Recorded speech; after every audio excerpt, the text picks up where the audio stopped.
ओम नमः शिवाय। जय माता दी। दोस्तों, आपके अपने चैनल में आपका बहुत बहुत स्वागत है। माँ भगवती दुर्गा की कृपा आप पर और आपके पूरे परिवार पर सदा सर्वदा बनी रहे। दोस्तों, आज की वीडियो में मैं आपसे बात करने वाली हूँ कि मात्र 11 सोमवार में हम किस प्रकार से शिवलिंग की पूजा करें, कौन सी वस्तु शिवलिंग पर अर्पित करें और कौन सी वस्तु शिवलिंग से शिव मंदिर से हम अपने घर लेकर आए, जिससे कि घर के समस्त कष्ट दूर हो।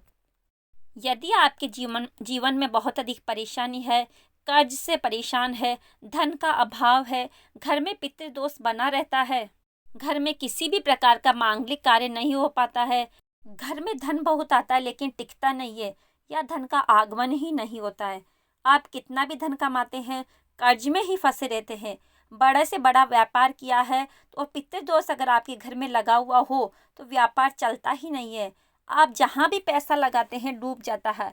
अगर ऐसी स्थिति है तो समझ लीजिए पितृदोष है। संतान नहीं होती है तो वंश की वृद्धि रुक जाती है, यह भी पितृदोष के ही लक्षण होते हैं।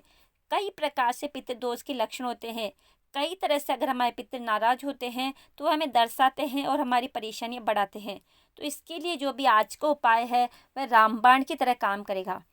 अगर घर में वास्तु दोष की वजह से परेशानियां बनी हुई है, नौकरी मिलने में परेशानी है या व्यापार में दिक्कत आ रही है, तो इस उपाय को करने से आपको लाभ अवश्य होगा। और अभी कुछ समय से हमारे परिवार के एक सदस्य का लगातार कमेंट आ रहा है कि उनके घर में पितृदोष है और उन्होंने पूजा भी करवा ली है, सभी प्रकार के उपाय भी कर लिए हैं, पीपल की पूजा भी वह निरंतर कर रही है, लेकिन उनके जीवन में, उनके घर परिवार में परेशानियां निरंतर बनी हुई है। तो मैं आपसे कहना चाहूँगी, आप इस उपाय को ज़रूर कीजिए, पूरे विश्वास से कीजिए। और मेरे विश्वास पर अगर आप विश्वास रखेंगे तो निश्चित ही मात्र 4 सोमवार में आपकी परेशानियां कम होने लगेगी। और नियमित तौर पर आप इस उपाय को करते रहेंगे तो कुछ ही समय में आपके जीवन से जो भी पितरों से संबंधित परेशानियां बनी हुई है, वह समस्त परेशानियों से आपको मुक्ति मिल जाएगी। तो वीडियो को पूरा ज़रूर देखिए और विश्वास के साथ ही इस उपाय को कीजिए। पूरे विश्वास के साथ इस उपाय को करेंगे तो निश्चित है आपके जीवन में परिवर्तन होगा और ज़रूर होगा। क्योंकि कालों के भी काल, जो समस्त प्रकार के दुख का निवारण करने वाले महादेव की शरण में जब हम पूर्ण विश्वास से जाते हैं तो निश्चित ही हमारी जो समस्या है उनके लिए तिनके के समान होती है। इसलिए कह रही हूँ कि अगर आपको पूरा विश्वास हो महादेव पर, तभी इस उपाय को कीजिए। करना क्या है, सोमवार के दिन आपको शिव मंदिर जाना है। अच्छा, पहले आपको बता दूं, आपको शिव मंदिर जाकर ही उपाय करना है। घर में शिवलिंग है तो आप ये उपाय नहीं कर सकते हैं, आपको मंदिर जाना ही पड़ेगा। उपाय को करने के लिए कई लोगों के प्रश्न आते हैं कि क्या हम घर में शिवलिंग है तो वहाँ पर ये उपाय कर सकते हैं। नहीं, आप यह उपाय बिना मंदिर जाए नहीं कर सकते हैं। इस उपाय का आपको लाभ मंदिर जाने से ही होगा।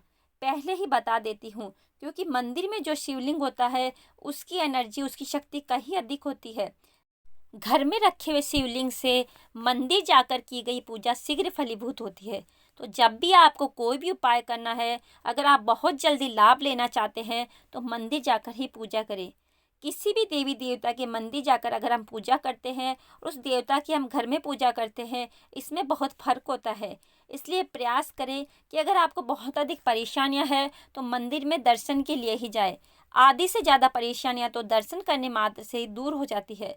मंदिर में पैर रखने मात्र से ही नकारात्मक ऊर्जा दूर हो जाती है।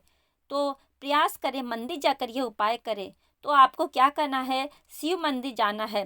भगवान भोलेनाथ की पूजन की सामग्री आपके पास होनी चाहिए। पूजन की सामग्री में सर्वप्रथम अभिषेक की सामग्री होती है।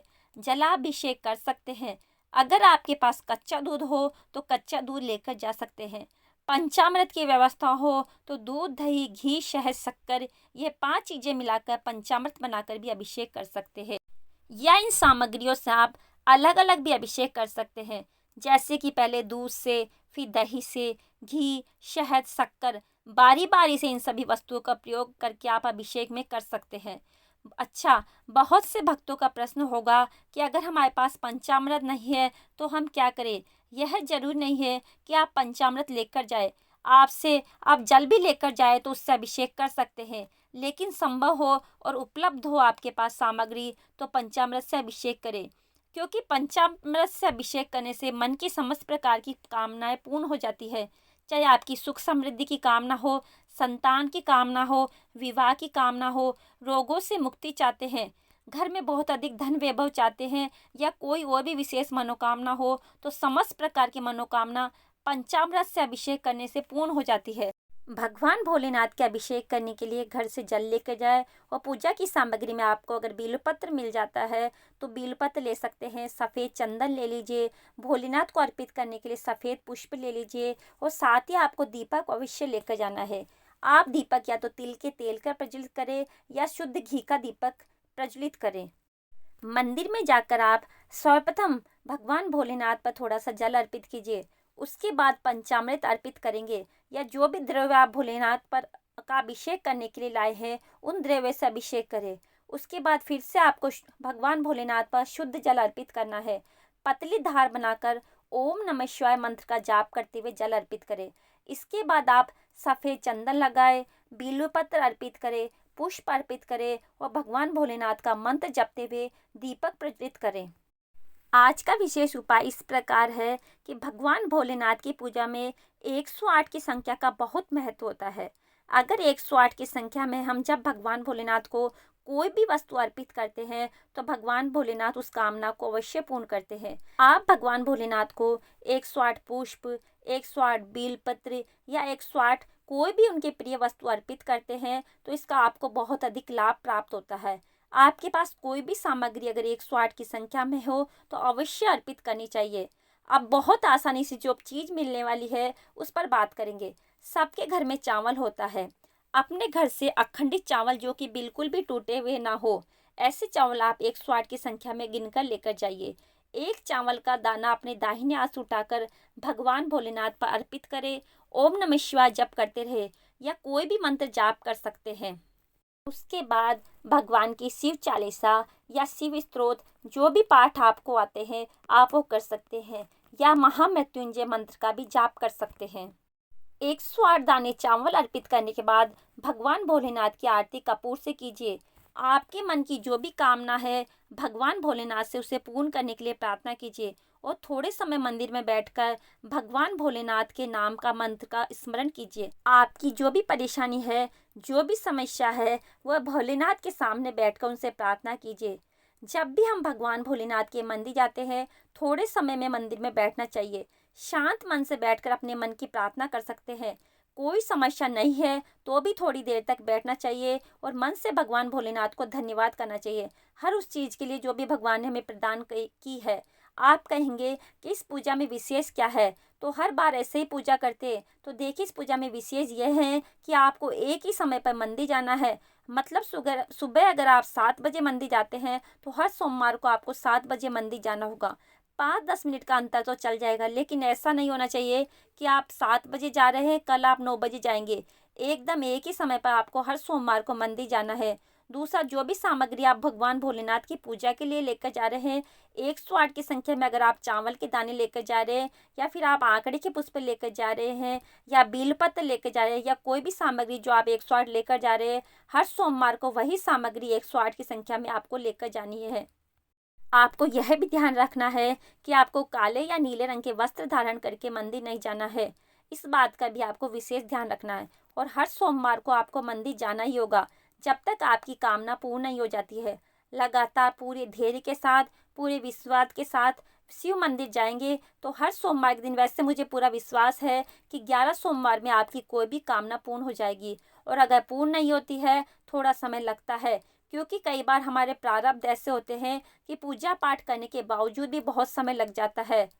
तो आप धैर्य बनाए रखिए, लगातार भगवान की शरण में रहिए, आपकी कामना अवश्य पूर्ण होगी।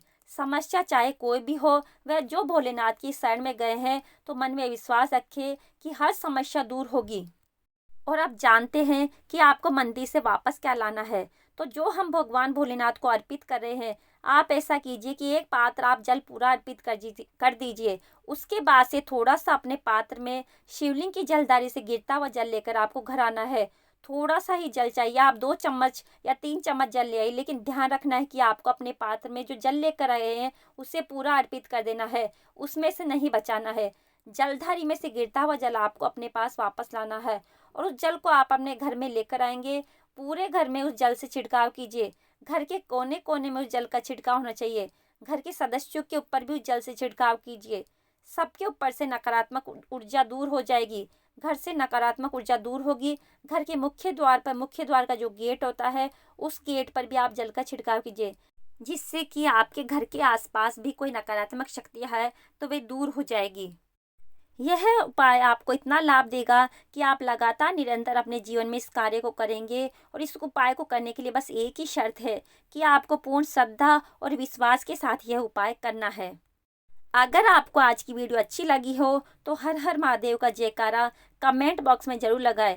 वीडियो को लाइक करें और शेयर करें ज़्यादा से ज़्यादा, जिससे कि दूसरे लोगों को भी इस वीडियो से लाभ हो।